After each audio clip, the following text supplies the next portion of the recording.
Because on Tuesday, the second chunk of Gamcoy 22 arrived at the Banjul International Airport at 5:40 p.m. These military officers, totaling to 66, spent 1 year, 6 months in the troubled region of Darfur. However, Gamcoy 23 with the same number of soldiers departed to Darfur for the continuation of the peacekeeping operation. Ibrahim John tells us more of that in this report.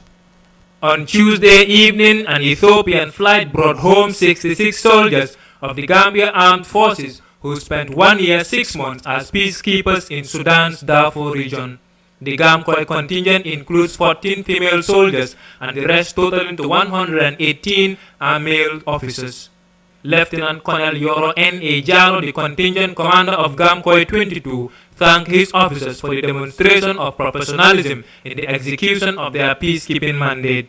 The Lieutenant Colonel referred to his contingent as a unique one because they stayed in Darfur longer than any contingent in the history of the Gambia Armed Forces. Lieutenant Colonel Jallo said they encountered security challenges and that the invisible enemy, alias Corona, posed a threat to their mission. He further stated that the separation from their families, friends, and the cultural differences were obstacles they faced. Challenges are numerous. Peacekeeping is associated first with security challenges. You have a lot of security challenges, a lot of uncertainties, and for this contingent, we also had along with us the invisible enemy, the covert, and the isolation from your family and loved ones. These are all challenges, the difference in culture, and so on. Commodore Madani Senghor, the Gambian Navy commander, who spoke on behalf of the Chief of Defense Staff, told the returnees that they received favorable feedback regarding their mission in Darfur. Due to the pandemic, Commodore Senghor said these soldiers will be taken for quarantine in isolation centers and subsequently undergo a COVID-19 test. Those that may test negative after the quarantine will be allowed to go home, while those with positive or inconclusive results will be kept in treatment centers until they recover. However, they can be visited by their families but must observe physical distancing and other preventative measures. Due to the COVID-19 pandemic, there has been some preventive measures imposed by the Ministry of Health, also in accordance with the World Health Organization, to prevent the spread of the pandemic, particularly for those arriving in the country. Therefore, you will be quarantined in the isolation centers and be subjected to COVID-19 tests. Those of you that will prove negative will be allowed a temporary reprieve to go to your homes and wait for further instructions.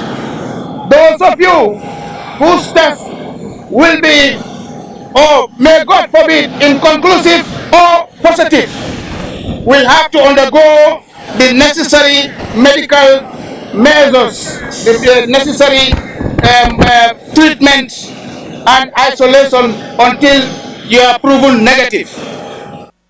Colonel Turo Jaune, the commander of the Republican National Guard, briefed the departing soldiers dubbed Gamcoy 23 to showcase excellent character in their Darfur mission. He encouraged them to emulate the good record set by their predecessors. It is a foreign land, it is not your land, it's not Gambia, it's different from Gambia. You are all expected to behave well once you are there. You are going to meet all the security forces from other regions also. Huh? Yes, sir. You are expected to work with them. Gambia is a small country. We have seen some of your people, the predecessors who were there before. They did extremely well, and we were expecting to do the same or even more than them. Are you getting me? Yes, sir. Colonel Alaji Sane, the Director for Peace Support Operations for the Gambia Armed Forces, told journalists that the United Nations had passed a resolution to reduce the number of military and police presence. As a result, the Gambia Armed Forces has reduced its number from 208 to 132. The war in Darfur began in February 2003, where rebel groups accused the Sudanese government of oppressing Darfur's non-Arab population. Reporting for Eyeafrica News, I am Ibrahim John. All right, now, of course, to discuss more on this, I am joined on the line by Major Lamin Sanyan, the spokesperson of the Gambia Armed Forces. Well, thank you very much, Major Sanyan, for joining us this morning. Now, we understand that the return soldiers were to be taken into quarantine. Now, since they arrived, Gino, on Tuesday, tell us about their status. Thank you very much for having me. Like you said, 66 soldiers of the Gambia Armed Forces who were part of Gamcoy 22 and being the second batch or the second and final batch of that contingent arrived in the shores of the Gambia. And as we speak, they are under quarantine due to the COVID-19 for a period of 14 days. And as regards their status, they are all well and fit and also observing the quarantine regulations. All right. Now, of course, another team has departed, but we understand the number has been curtailed from 208 to 132. Why the difference? The difference from why we had to get 132 is because the United Nations mission in Darfur is coming to a close. And in 2018, a resolution was passed by the United Nations Security Council to downsize the mission. And the results of that was precipitated the repatriation of whole battalions from other countries like Senegal, Kenya, the Nepalese, etc., etc. But for the Gambia, they asked us to repatriate only 75 of our personnel.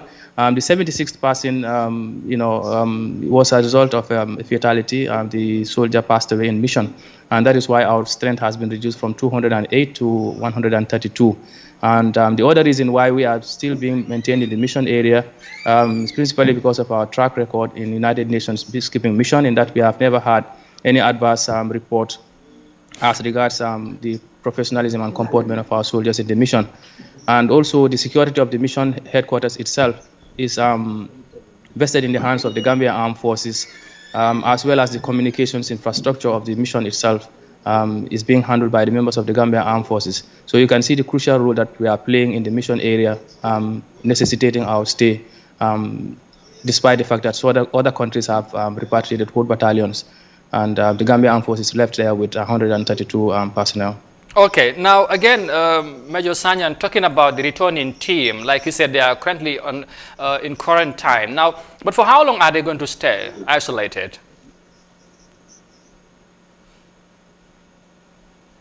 The quarantine period, according to WHO regulations and the Ministry of Health guidelines, is 14 days, and our soldiers will also be subjected to the same, quarantine rules and regulations. Well, during their stay, they will also be tested to determine their COVID status, and all those that test negative will be allowed to join their families. But God forbid, if anyone is found positive, he will be subjected to further medical, observation and treatment before they are allowed to join their families. Okay, now talking about the same people or soldiers, of course, they stayed over 1 year in Darfur, and this is rather unusual. Now, why was the need for this team to stay longer in Darfur? The reason for their overstay in Darfur is because the original communications we had from the mission area was that it was going to close in July of this year. And, several attempts were made to ensure that was done. But when it was realized that it could not be closed by July, the United Nations extended the mission to October. And they asked the Gambia whether we wanted to withdraw our troops. And the consequences there is that if we withdraw our troops, they will not be replaced. However, they asked us to extend their stay up to July.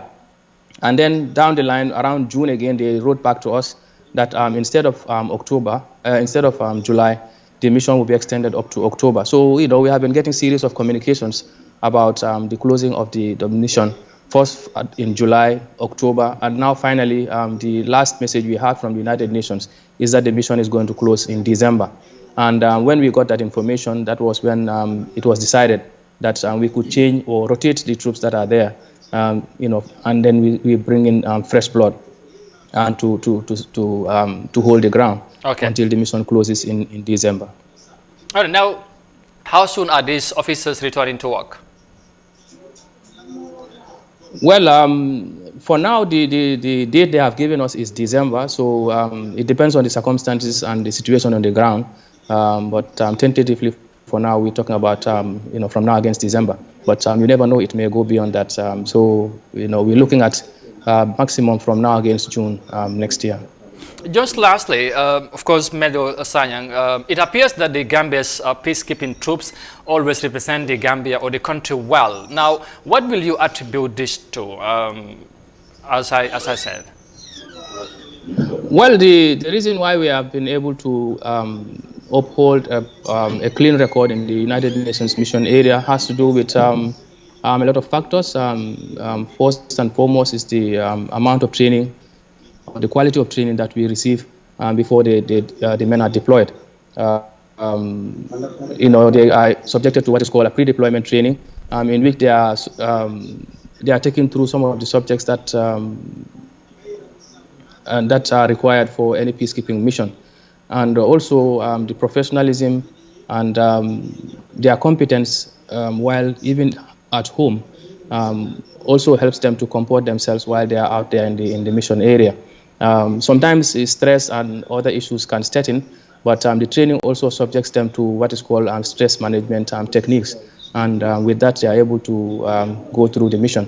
What is unique about this contingent Gamcoy 22 is that they have stayed for over like 1 year, 5 months, and you can imagine the amount of stress coupled with the COVID-19 that they went through. But like I said, with the pre-deployment training that they had prior to their deployment, they were able to cope with the situation and have had a very clean bill of record since their deployment without any adverse reports coming from the mission area. All right. Major Lamin Sanyan, the spokesperson of the Gambia Armed Forces, thank you very much for your time and for speaking to us. Thank you. It's a pleasure. All right.